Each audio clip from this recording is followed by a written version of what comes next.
Kumusta po kayo? Bago po ang lahat, first things first.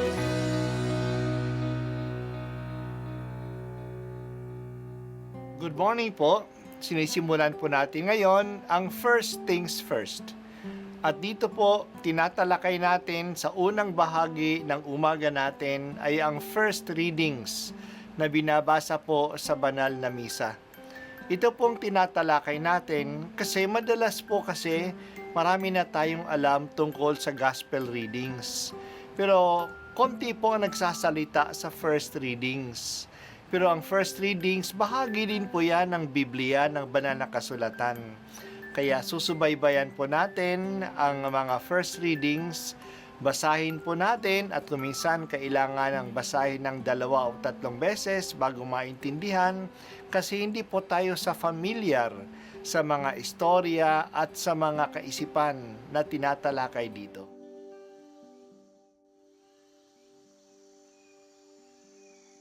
Ang pagbasa mula sa aklat ng Eksodo. Noong mga araw na iyon, sinabi ng Panginoon kay Moises, "Bakit mo ako tinatawag? Palakarin mo ang mga Israelita. Itapat mo sa ibabaw ng dagat ang iyong tungkod. Mahahati ang tubig at matutuyo ang lalakaran ninyo. Lalo kung pagmamatigasin ng mga Ehipsyo at pasusundan ko kayo sa kanila. Ngunit doon sila lilipulin. Ang mga Ehipsyo, ang mga kawal ng Faraon, pati ang kanilang mga karwahe, ipakikita ko sa kanila ang aking kapangyarihan. Sa gayon, malalaman ng mga Ehipsyong iyan na ako ang Panginoon." Ang anghel ng Diyos na pumapatnubay sa paglalakbay ng mga Israelita ay nagpatihuli sa kanila. Gayon din ang haliging ulap. Ang ulap ay lumagay sa pagitan ng mga Israelita at ng mga Ehipsyo, at lumatag ang kadiliman. Dumating ang gabi at ang mga Ehipsyo ay di makalapit sa mga Israelita. Itinapat ni Moises ang kanyang tungkod sa ibabaw ng dagat. Magdamag na pinaihip ng Panginoon ang isang malakas na hangin mula sa silangan at nahati ang tubig. Ang mga Israelita ay bumagtas sa dagat na nilakaray tuyong lupa. Sa pagitan ng 6 pader na tubig, hinabol sila ng mga Ehipsyo, ng mga kawal, karwahe at kabayuhan ng Faraon. Nang magbubukang liwayway na, ang mga Ehipsyo ay ginulo ng Panginoon mula sa haliging apoy at ulap. Nalubog ang gulong ng mga karwahe at di na sila makatugis ng matulin. Kaya sinabi nila, "Umalis na tayo rito sapagkat ang Panginoon na ang kalaban natin." Sinabi ng Panginoon kay Moises, "Itapat mo ang iyong tungkod sa ibabaw ng dagat at tatabunan ng tubig ang mga Ehipsyo, pati ang kanilang karwahe." Ganun nga ang ginawa ni Moises at pagbubukang liwayway na numbalik sa dati ang dagat. Ang mga Ehipsyo ay nagsikap makatakas, ngunit pinalakas ng Panginoon ang dating ng tubig, kaya't sila'y nalunod na lahat. Nang manauli ang dagat, natabunan ng mga karwahe at kabayo ng Faraon, pati ng kanyang mga kawal, at walang natira isa man. Ngunit ang mga Israelita ay nakatawid sa dagat na tuyo ang dinaanan sa pagitan ng 6 pader na tubig. Nang araw na yaon, ang mga Israelita ay iniligtas ng Panginoon sa mga Ehipsyo. Nakita nila ang bangkay ng mga Ehipsyo nagkalat sa baybay dagat. Dahil sa kapangyarihang ipinakita ng Panginoon laban sa mga Ehipsyo, nagkaroon sila ng takot sa kanya at sumampalataya sila sa kanya at sa alagad niyang si Moises. Ito ang inawit ni Moises at ng mga Israelita para sa Panginoon. Ang Panginooy atin ngayong awitan sa kanyang kinamtang dakilang tagumpay. Ang mga kabayo at kawal ng kaaway sa pusod ng dagat, lahat natabunan. Ang salita ng Diyos. Salamat sa Diyos. Ngayong gabi ang pinakamahalagang gabi ng pagdiriwang ng ating kaligtasan. Ito ay ang Easter Vigil o ang magdamagang pagdiriwang ng Pasko ng Pagkabuhay. Ito ay magdamagang pagdiriwang.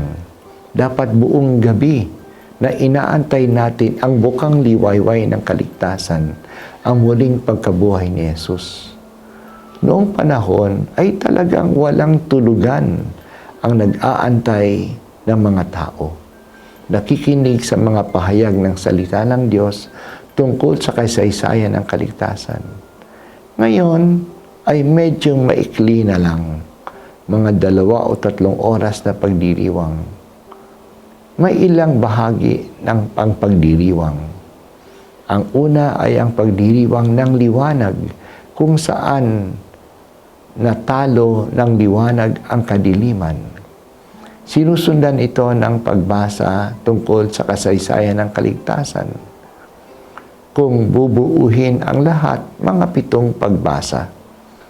Pagkatapos ito'y susundan ng yugto ng pagbibinyag, o kung walang binyag, ang pagbibindisyon ng banal na tubig at ang pagsasariwa ng ating pangako sa binyag. Magtatapos ito sa pagdiriwang ng banal Eucharistia. Sa ibang parokya, sinusundan ito ng salubong, ang pagtatagpo ng muling pagkabuhay ni Jesus sa kanyang mahal na ina na nagluksa dahil sa kanyang kamatayan. Mahaba ang pagdiriwang, ngunit maganda. Maraming mahalagang paksa ng ating kaligtasan ang mararanasan natin. Sa mga pagbasa sa mga salita ng Diyos, ang bibigyang halaga ng pagbasa sa Lumang Tipan ay ang ating narinig na galing sa aklat ng Exodo. Sinasalaysay dito ang pinakakaranasan ng Israel ng kaligtasan, kung paano inilika sila ni Yahweh mula sa Ehipto at mula sa karwahe ng mandirigma ng mga Egyptiano sa dagat na pula. Ang dagat ay nagligtas sa mga Israelita at siya rin ang pumatay sa mga Egyptiano. Ito ay malaking himala, very dramatic, sa pamamagitan ni Moises at ng kanyang baston. Corner na noon ang mga Israelita. Nasa harap nila ay ang dagat na pula, the Red Sea, at nasa likod nila ay ang higit na 600 mga karwaheng pandigma ng mga kaaway. Iniligtas sila sa dagat.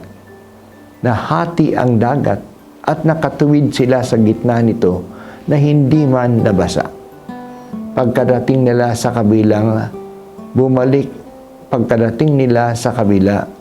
bumalik ang tubig ng dagat at nilamon ang mga Egyptiano na patuloy na humahabol sa kanila. Talagang si Yahweh ang manliligtas.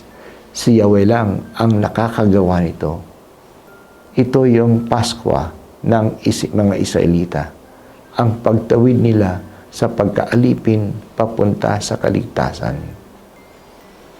Para sa ating mga Kristiyano, ang pinakakaranasan natin ng kaligtasan ay ang muling pagkabuhay ni Jesus. Tumawid si Jesus mula sa kamatayan patungo sa buhay. Ang kaligtasan ito'y hindi lang karanasan ni Jesus. Naranasan ito ng lahat ng mga Kristiyano sa ating binyag. Noong tayo ay biniyagan, tumawid tayo mula sa kasalanan patungo sa bagong buhay sa pamagitan ng tubig ng binyag. Hinugasan tayo ng tubig mula sa kasalanan. Ang ating binyag ay ang ating pakikiisa sa bagong buhay ni Jesus. Hindi na tayo alipin ng kasamaan, kundi maging malaya na tayong mga anak ng Diyos. Alleluia! Inaawitan ka namin, Panginoong Hesus, sa iyong tagumpay sa kamatayan. Salamat at isinasama mo kami sa tagumpay na ito noong kami bininyagan. Pinupuri ka namin. Alleluia!